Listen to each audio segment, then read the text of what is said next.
Hey guys, how you doing? Ray here again. I have two cars here today to show you. I have the Kyosho Inferno MP9 and I have the Losi 8 2.0.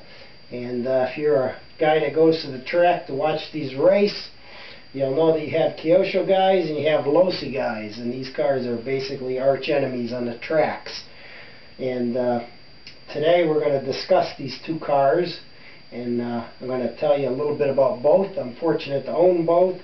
I don't think you're going to get an honest opinion out of an owner of a Losi or a Kyosho, but I think you'll get an honest opinion out of me because I own both of them, and I'll tell you what they're all about. So let's get started. Okay, this car here, the Losi 8, comes in two versions. It comes as a race roller. Okay, and it comes as a ready to run. This was about the deal of the century, the ready to run. Okay, this came with the car already built, the body painted, the engine, everything assembled for you. It came with a starter box, it came with a receiver battery, and it came with an awesome Spectrum controller. Okay, and obviously a toolkit and a manual. Now this car here, like I said, it comes also as a race roller. This package was about the deal of the century. This sold for $700, okay, and you got everything except starter box batteries, and you needed fuel, and you needed obviously to break in your motor. Okay. The race roller version of this comes obviously with no engine and no electronics, but it's pre-built and you have to paint the body. The race roller version of this is around $575 to $650, depending where you buy it from. Okay, the Kyosho MP9 comes now as a race roller. It didn't when I bought it. This was a kit. I had to build it from scratch. You have to add all your electronics, your engine, your exhaust, paint the body, you know, the whole 9 yards. This car was $600. By the time I finished it, it was around $1,300, and I had already had a starter box from this car, and I used the controller from this car. I just bought another receiver. Let's start talking about the two of them now from the ground up. Okay, and we'll go back and forth. The Losi 8 has 70-75, okay, aluminum frame that's 4 millimeters thick. The Kyosho MP9 has 70-75 grade aluminum frame that is 3 mil thick. Okay, so this has a thicker frame on it, same quality aluminum. The shock towers on the MP9 are 5 millimeters thick. They're 4 millimeters thick on the Losi 8. Okay. The Kyosho comes with, they both come with pulls on your gas tanks. The Kyosho has an external gas filter. The Losi 8 has one that goes into the tank, and it flops around. It's almost like a poor man's clunk system, so if it flips upside down, it can flop around in the tank. As far as the shock systems on the car, there is more options for adjustments on the MP9. It has endless adjustments, opposed to the Losi 8, which only has a few.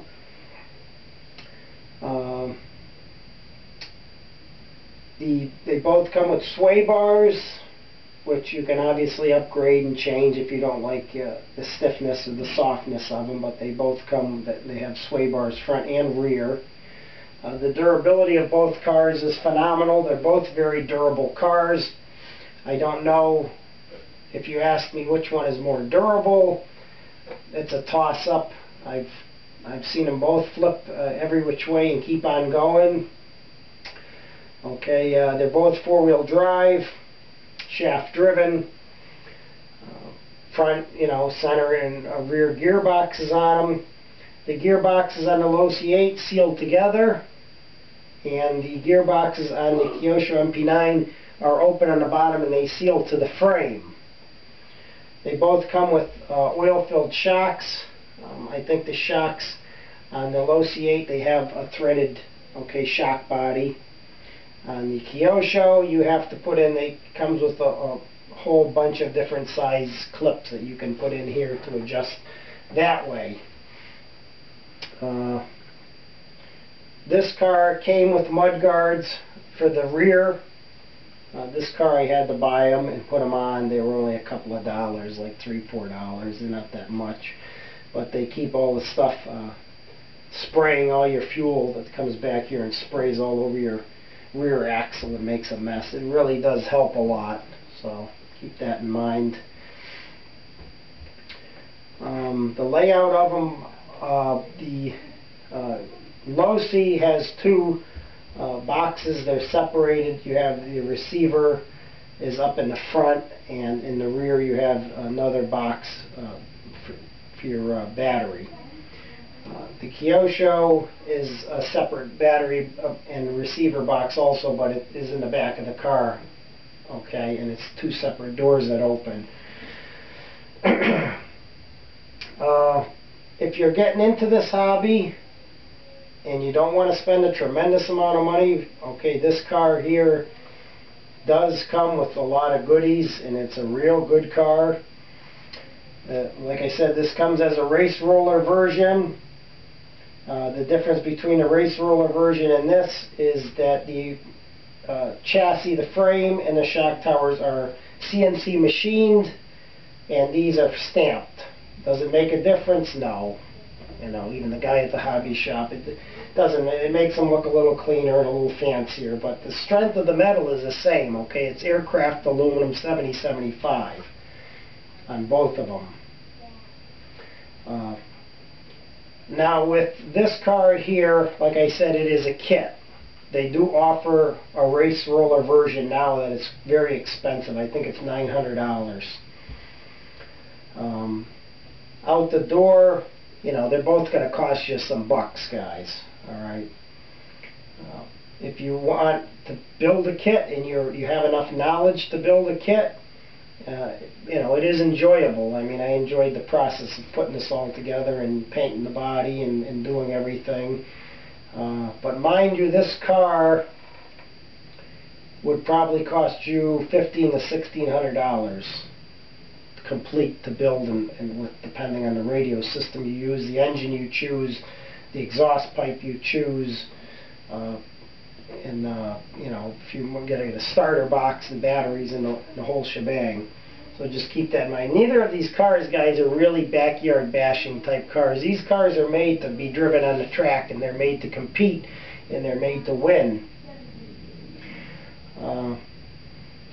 This really isn't, you know, an out-of-a-box type showing of these cars. It's basically just explaining to somebody out there that might want to choose one of these cars.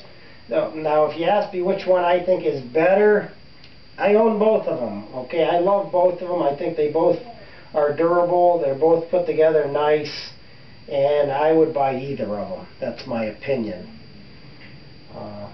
This one's a little more special to me because I built it with my own two hands, and I put everything together and painted it, so I do look at that one a little bit differently.